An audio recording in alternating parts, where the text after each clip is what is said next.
Melisa Qrup tikinti şirkəti insanları şoka salan söküntü işləri aparır.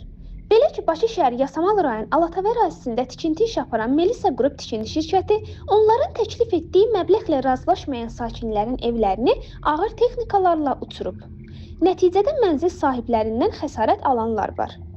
Media TV Azmedia qrupu xəbər verir ki, bununla bağlı video paylaşımı Əzizə Kərimli öz sosial şəbəkə hesabında paylaşıb. Melisa Qrup şirkəti vətəndaş mənzilində yaşamasına baxmayaraq apardığı söküntüdən real görüntüləri sizlərə təqdim edirik.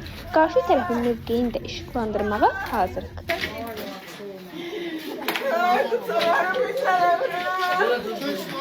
Kavat çekil oradan, hay kavat!